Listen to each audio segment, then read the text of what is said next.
class 7 subject science. So today we are going to start a new topic, that is transportation in animals and plants. As you know, to live all living organisms need food, water and oxygen for survival.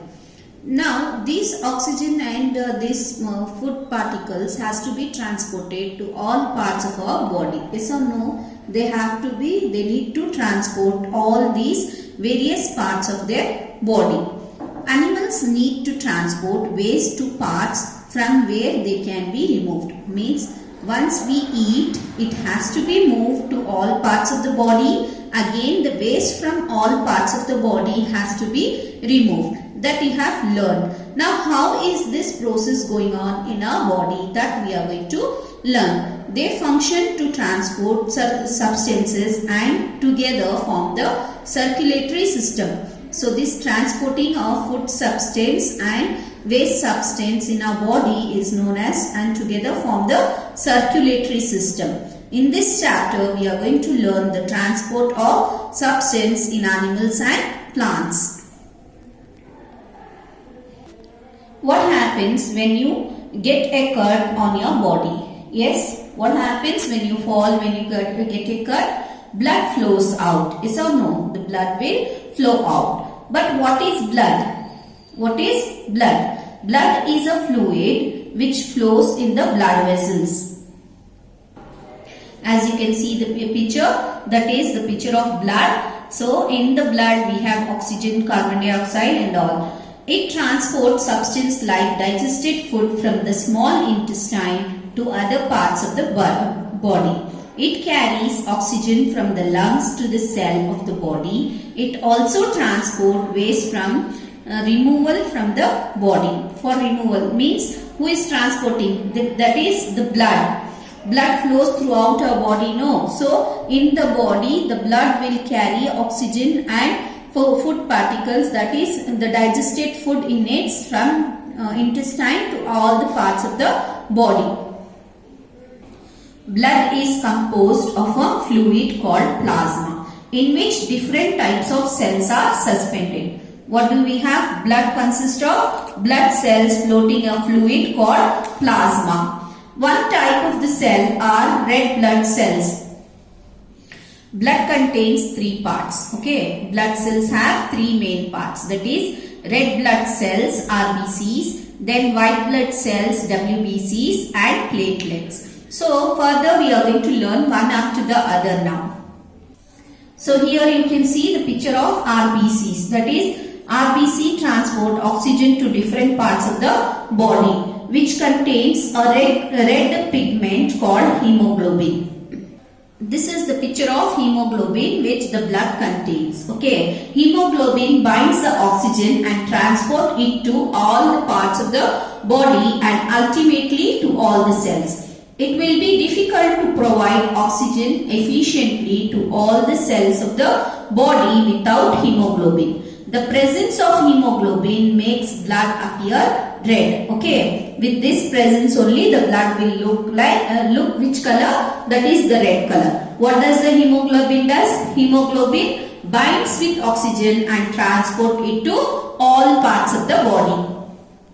The next is the WBC. That is the blood also has white blood cells which fights against germs that may enter our body. So each part has its own function to do. Okay, red blood cells will bind oxygen and transport. These white blood cells fight against germs that may enter our body. For example, when you are while playing a game, your knee got injured. Blood was coming out from the cut. After some time, you notice that the bleeding had stopped. Yes or no? If you little bit cut is there, after some time it will stop by itself. Yes or no? Yes. And a dark red clot has plugged the cut. Yes or no? You can see the red color, dark red color, and it has been healed. The clot is formed because of the presence of another type of cells in the blood called platelets. You can see this is the structure of platelets. Platelets facilitate the clotting of blood. means it will stop flowing. What happens if the blood starts flowing continuously? A person can die. So platelets are important in our body. Yes or no? There are 3 types in the blood, that is red blood cells, RBCs, which binds oxygen and transport to all parts of the body. The second is white blood cells, which fight against germs that may enter our body. The third is the platelets, which help in clotting of the blood.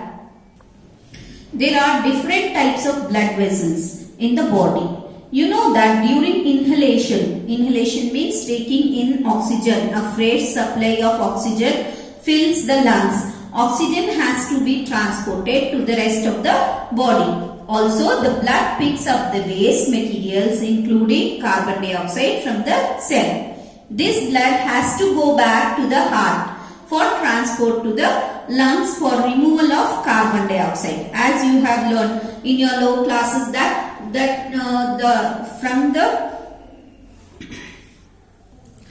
from the lungs the oxygen goes inside from the lungs it goes to the heart, again it cleans and again the carbon dioxide comes out. Now, so that there are 2 types of blood vessels. Okay. Now we are talking about the blood vessels. That was the different parts of blood. Now we are speaking about the blood vessels. Those are arteries and veins.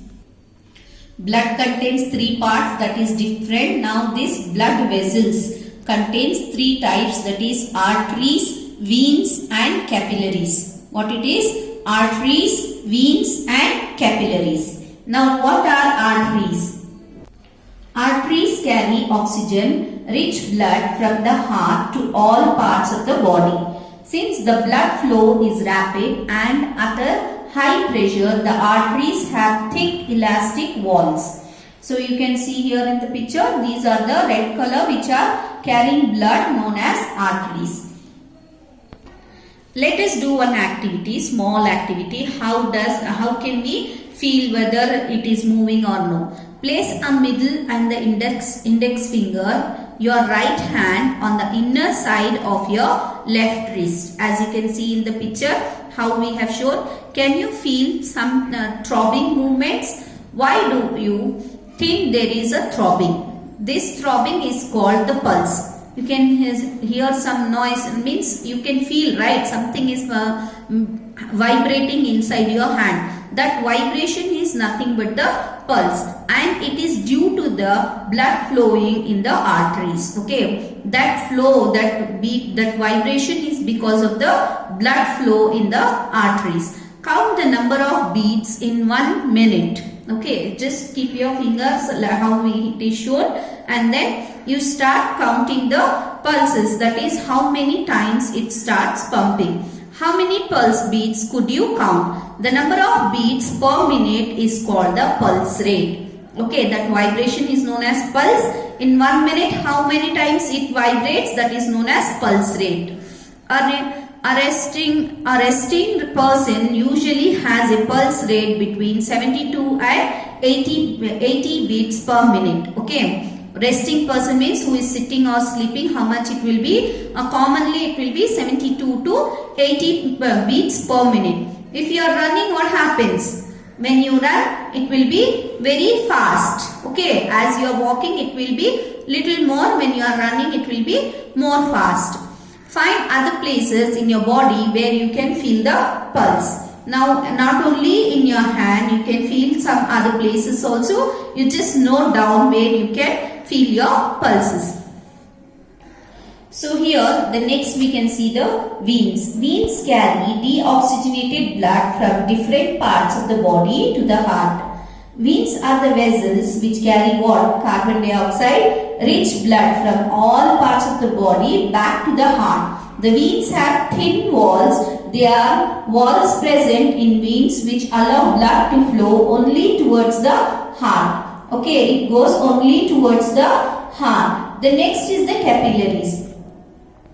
Now this is a picture of capillaries.